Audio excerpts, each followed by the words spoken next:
today on CCTV News. I'm Mila Muni in Beijing. These are the headlines. Despite being forced to extend the deadline for talks, Iran and the six world powers say they remain optimistic about achieving a breakthrough on a nuclear deal. Authorities in Hong Kong look to finally enforce a court injunction against protests in Mongkok as they begin clearing barricades from roads. And foreign ministers from across South Asia gather in the capital of Nepal ahead of a meeting on regional cooperation. A warm welcome to you. Iran and the six world powers have once again extended the deadline for a deal over Tehran's nuclear program by 7 more months to July the 1st next year. A political framework for a deadline is expected to be finalized in March. France has called the nuclear talks between Iran and the world powers pretty positive and said there was progress on key issues. French Foreign Minister Laurent Fabius said that progress had been made on issues including Iran's capacity to enrich uranium. Russian President Vladimir Putin and Iranian President Hassan Rouhani discussed Iran's nuclear program on the phone on Monday, with the Kremlin saying substantial progress was made at the talks in Vienna. The Kremlin said the importance of further constructive cooperation with the aim of reaching a final agreement on Iran's nuclear program was underlined during those talks. And China has called on all sides in Vienna to continue to seek a political solution to the Iranian nuclear issue. The Chinese Foreign Ministry says China holds a fair and objective stance on the negotiations, and it will continue to make joint efforts with other world powers to reach a final deal.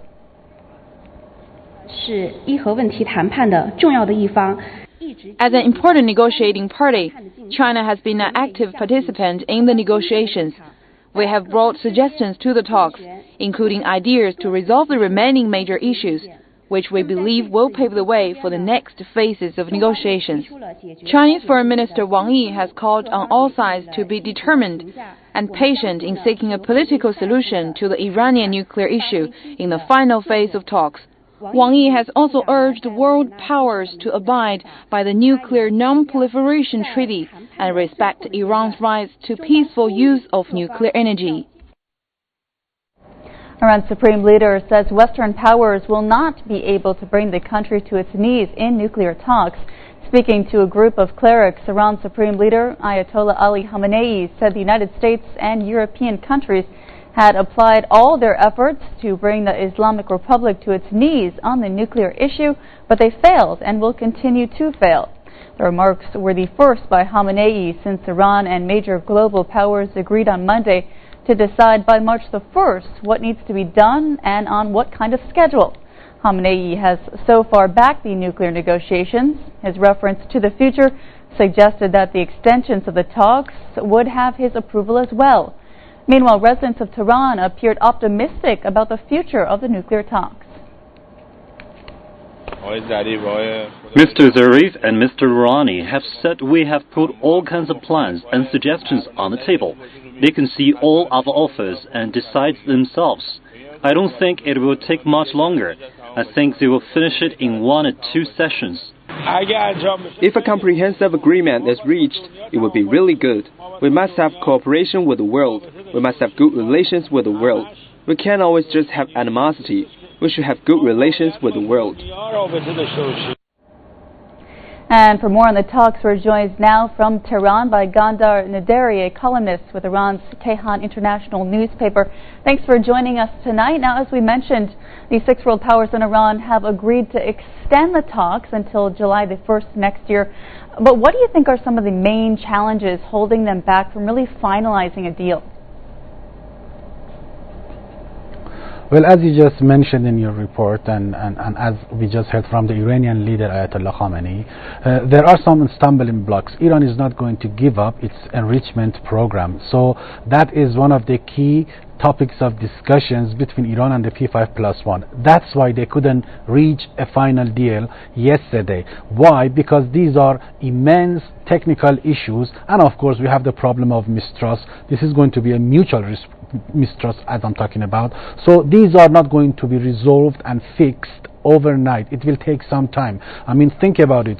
35 years of hostility between Iran and the West is not going to go away within 35 days. It will take a lot of time and effort on the part of all sides involved. Of course, Iran has been flexible. It has stopped its sensitive nuclear works, but that's not enough. As you just heard yesterday, John Kerry said that we have stopped, the so-called Iranian threat and the world is safer now, which is fine. We take that, for granted. But at the same time, if that is the case, if the world is now safer and Iran is sticking to its own end of the bargain, so they should have lifted the sanctions yesterday. They didn't do that. Why? Because we still have a lot of outstanding issues that haven't been resolved, and we have to wait for it. And as we mentioned, the Supreme Leader said that Western powers will not bring Iran to its knees. But what do you think Iran will really bring to the negotiating table in the coming months? Well, that's an interesting key question, because Iran says that all I can do is to show more transparency and greater cooperation. But don't expect anything else, like, us foregoing our nuclear rights, and especially the sensitive, enrichment activities. That is not going to happen. So what's going to happen during these, coming months of negotiations? Iran will say that there will be a deal, I will sign a deal. But because we had very, very, bad experiences in the past and raw deals that we had in the past with the United States, I'm talking about 12 years ago, when Iran stopped, enriching uranium for 2 years, and in return it got nothing. But this time Iran is not going to make that mistake. One of the key demands that Iran is going to make within the coming months is that if there is a deal between us and you, then that deal has to be ratified and approved by the parliaments of all parties involved, including the US Congress. So if that is going to happen, we need to make sure that you will also stick to the deal, and you will complement what you have promised. That is going to include, lifting of sanctions. Because I think that if this is not on the table, this kind of condition is not on the table, it will be easy for the American, government to walk away from the deal. Why? Because they did it in the past, they can do it now, and nobody can do anything about it. But this is the best way actually to guarantee that every single party involved in the talks will commit itself to the deal, and we will have some kind of win-win situation for all parties involved. But we have to wait and see, because as I said, there are many outstanding technical issues that they need to sort out before actually coming to this kind of deal, and that is going to take some time. All right, Mr. Naderi, thank you very much indeed. Gandar Naderi, columnist with Iran's Kayhan International newspaper, coming to us live there from Tehran. Iraqi and allied forces have relaunched their biggest operation since June, reclaiming 2 towns in the eastern province of Diyala from ISIL. In the north, Kurdish Peshmerga forces retook the town of Jalala, while Iraqi troops and Shia militias won control of the town Sa'adiyya in the south of the province. Now, both towns were considered key support centers for ISIL, which swept through the area in June of this year. Local police and medical sources have also reported that a car bomb exploded in a market in northern Baghdad's Sha'ad neighborhood on Monday, killing 8 people and wounding 22. Another bomb in the capital's southeast killed 2 people as well. Turkey has reportedly trained 230 Iraqi Kurdish fighters. That's as part of cooperation between the two sides to fight against Islamic State militants. Turkey's Hurriyet Daily News quoted officials in the country's foreign ministry as saying the training began 1 month ago and will continue as long as needed. It is being conducted by Turkish special forces at a military camp operated by the Kurdistan Regional Government in northern Iraq. Officials also say Turkey will train up to 2,000 moderate Syrian opposition group fighters per year in cooperation with the U.S. A suicide bombing has killed 57 civilians, including 17 children, in the southeastern Afghan province of Paktika. The attack happened on Sunday amid a volleyball match at a sports field in Paktika. The United Nations Security Council condemned this suicide attack in the strongest terms. It reiterated that no terrorist act can reverse the path towards Afghan-led peace, democracy, and stability. It was the final match in a volleyball tournament between neighboring communities in Paktika province, and most of the men, young and old, came to watch. And on Sunday evening, another man entered the crowd and blew himself up, killing at least 57 and injuring scores more. The scene was total devastation. A lot of people were there. The suicide attacker came into the middle of the crowd and blew himself up. Then there were so many people lying on the ground. People lost hands and feet. We could see a lot of dead and injured people. As the smoke cleared, the destruction became clear, and the new Afghan government quickly jumped on its feet and sent helicopters to the scene, rushing the wounded to the military hospital in Kabul, the best hospital in the country. This move by the government probably saved many lives. In another attack in Paktika last July, around 89 people were killed, and only those who could afford the trip made it to Kabul hospitals. The rest were left in the remote province with little more than bandages to help them. Here the toll of the wounded was taken. There are 17 of those aged 18 to 14. 12 are critically injured. The rest are stable. As attacks have increased, especially in Kabul, where it has become an almost daily occurrence, people speculate it is because of the signing of the security agreement with the Americans and NATO, because of President Ashraf Ghani's recent trip to Pakistan, or simply because of the foreign troop drawdown this year. Whatever the reason, the Afghan people are pleased with the new government's response, but angry they don't stop the attacks before they happen. In what was already marked as the worst year for civilian casualties here, Afghans aren't safe in markets, restaurants, or sporting events. And the question they all want answered is, when will this stop? Courtney Body, CCTV, Kabul. You're watching Asia Today on CCTV News. Still to come. Over a month after Hong Kong's High Court imposed an injunction on protests in Mongkok, police begin clearing the district's barricaded roads. And foreign ministers from across South Asia prepare to discuss regional cooperation at a summit in Kathmandu.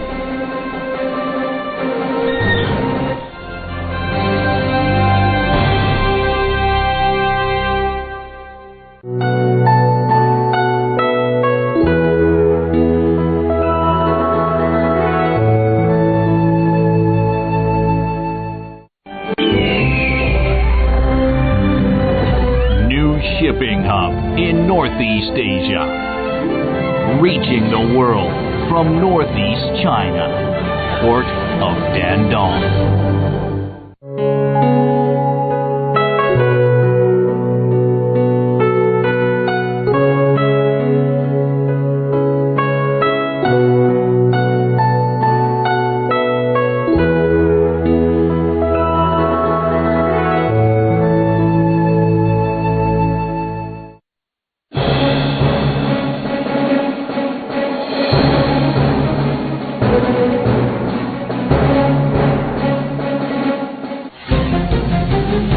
International news with the global perspective.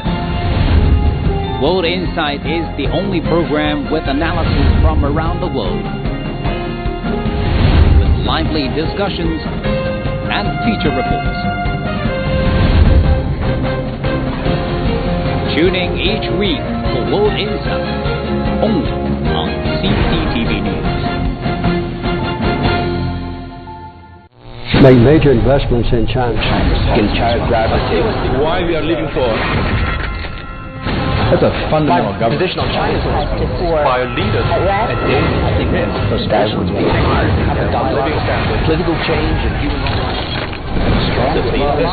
Don't you think you change human rights?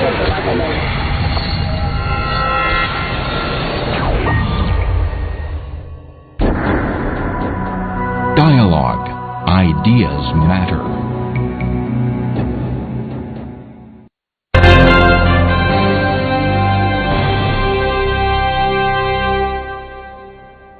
Welcome back to Asia Today. We are coming to you live from our studio in Beijing.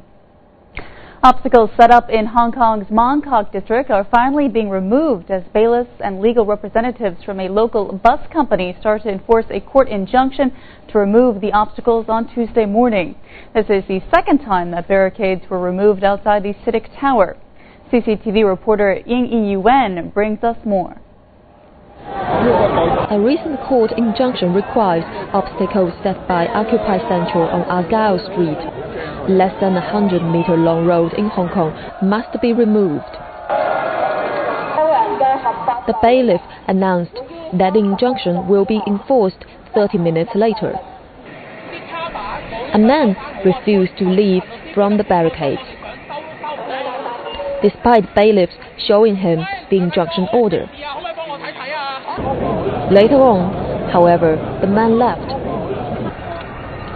It allows bailiffs to begin dismantling the blockades and remove them from the road. Traffic could finally resume after being obstructed for more than 8 weeks. Many residents showed support of the action. I support the government. Occupy Central prevents public traffic. This is an illegal gathering. The clearance needs to happen as soon as possible. There was no car or bus. We can only take the subway. We can't even take anything heavy. It's very inconvenient. The protest prevents us from going to work. The commutes are getting much longer. I have to walk a long time to catch the bus. It's also more expensive for me to go to work. The long-lasting sit-ins have made many protesters feel directionless. The number of protesters are also dwindling. What is your next move? Maybe we don't know yet because we are waiting for their action. The site is fully packed with protesters, clearing supporters, and bailiffs. Thousands of police officers are also in place to assist the action.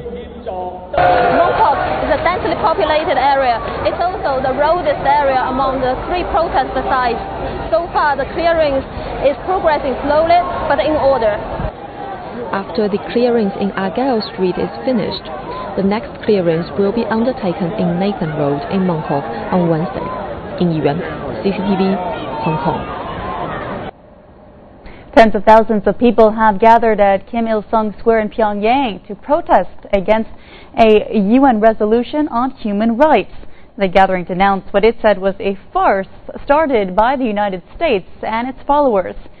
Kim Ki-nam, Secretary of the Workers' Party of Korea, warned that if these countries continue to slander and subvert the DPRK, they will face ruthless punishment.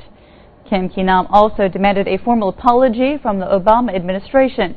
On November the 18th, the UN committee adopted a resolution urging the Security Council to refer the DPRK's human rights situation to the International Criminal Court. Leaders of member states from the South Asian Association for Regional Cooperation are gathering in Nepal's capital, Kathmandu, for a summit on the bloc's development and regional cooperation. The 2-day SAARC summit is set to start on Wednesday, but foreign ministers of the member nations held a meeting on Tuesday to prepare the ground for the talks. The 8-nation bloc includes Afghanistan, Bangladesh, Bhutan, India, Maldives, Nepal, Pakistan, and Sri Lanka. The theme of this year's summit is deeper integration for peace and prosperity. Among the first leaders to arrive were the Sri Lankan president and Afghan president. They were followed by the Maldivian president and Indian prime minister. Similar to past summits, one of the focuses of attention will be whether India and Pakistan engage in talks to reduce tensions. The summit will also see a discussion about giving China a bigger role in the group than its current observer status. China, South Korea, and Japan are meeting for a trilateral free trade agreement in Tokyo.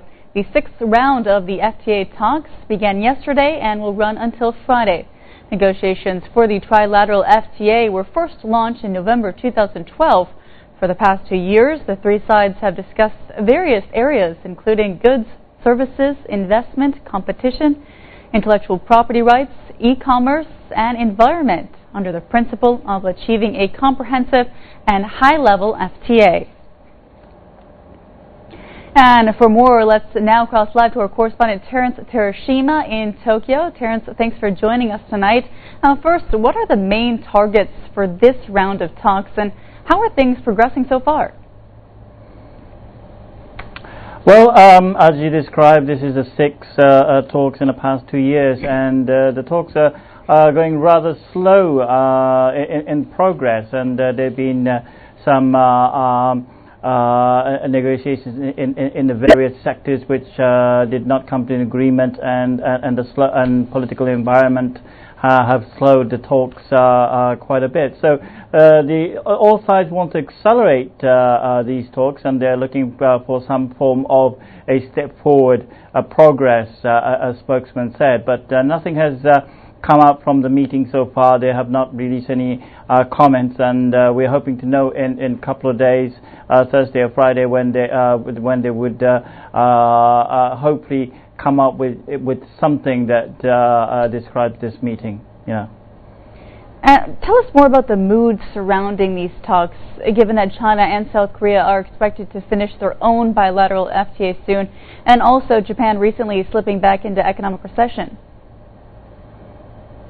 Well, it's not only the trilateral FTA, but Japan has been slow in progress in various trade talks, including the Trans-Pacific Partnership talks. So the business sector is actually getting agitated. They're pushing the government to make more progress in this for the South Korea and China agreements. Yes, the Japanese side is getting agitated that they should progress, but the many businesses say it does not include all the sectors, so the impact for between Japan is quite minimal. But there are a sense of urgency amongst the Japanese businesses for Japan to get on with the structural reform, as well as to progress in various free trade talks in order to prop up its economy. All right, Terry, many thanks indeed.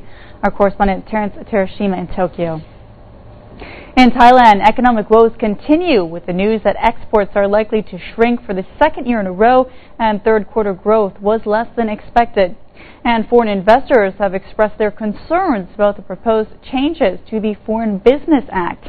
The military government recently announced it was considering changing the regulations covering joint venture enterprises to give Thai partners control in place of the foreign shareholders.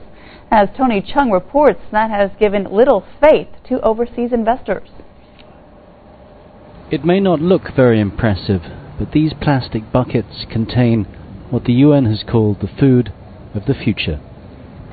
This is a spirulina farm, a form of bacteria increasingly used in health foods and vitamin supplements.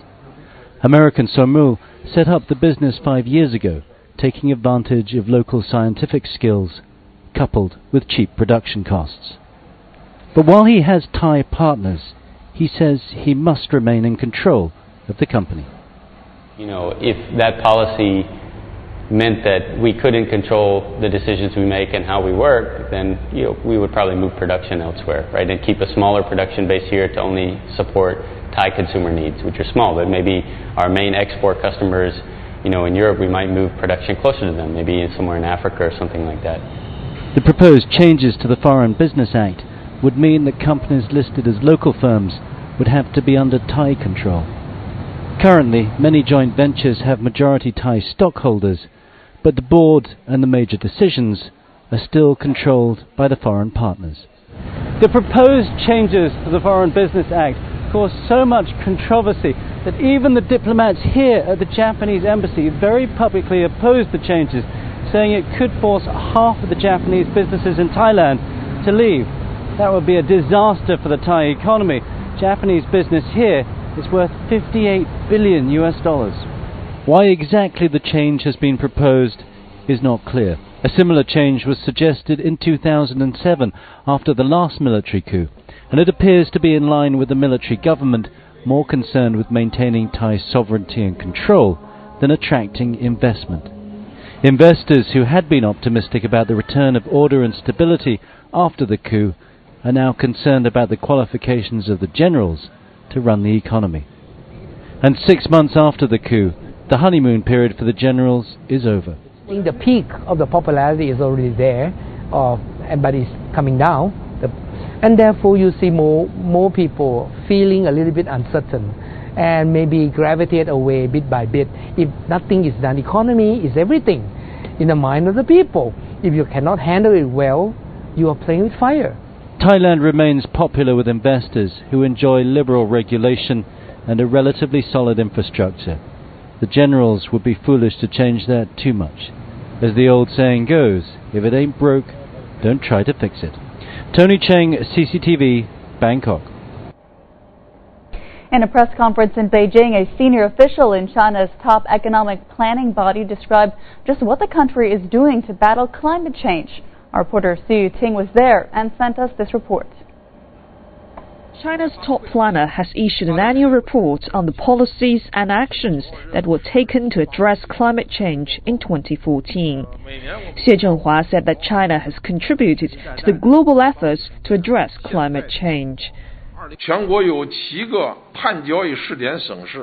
The carbon trading activities in 7 provinces and cities include the trade of 13.75 million tons of carbon dioxide by the end of October this year, with a total volume of 500 million yuan. And on October the 19th, we issued a national plan on climate change for 2014 to 2020.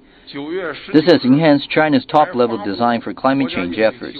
And in June, we had a National Day for Low-Carbon Awareness, spreading knowledge and encouraging the public's participation in climate change response. This shows China's determination to tackle climate change. Fighting climate change seems to be a long battle.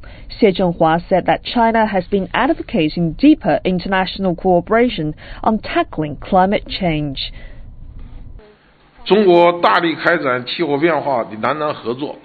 has been making great efforts to promote South-South cooperation on climate change. Since 2011, China has allocated 270 million yuan to help developing countries to enhance their climate change response. This year, China and the U.S. announced a joint statement on climate change, both declaring goals for post-2020 action on climate change. The two sides have also identified collaborative projects in reducing carbon, environmental protection, and clean energy. The annual United Nations Climate Change Conference will be held in Lima, the capital of Peru, in December. It will be crucial in deciding what kind of agreement can be achieved by the international community. China hopes that the Lima conference will be held in accordance with the principles of common but differentiated responsibilities and the principles of equity and respected capabilities. Tackling climate change is not a 5 or 10-year battle, but is a long-term commitment to reduce carbon emission and improve energy efficiency. At the upcoming Lima conference in December, countries are expected to discuss the details of a new draft Global Climate Change Pact that will help gain practical momentum towards finalizing a new universal climate change agreement in Paris in the late 2015. Su Yuting, CCTV, Beijing. And that's all for this edition of Asia Today on CCTV News. I'm Ela Uni in Beijing. Thanks for watching, and back with you in about 30 minutes for more news.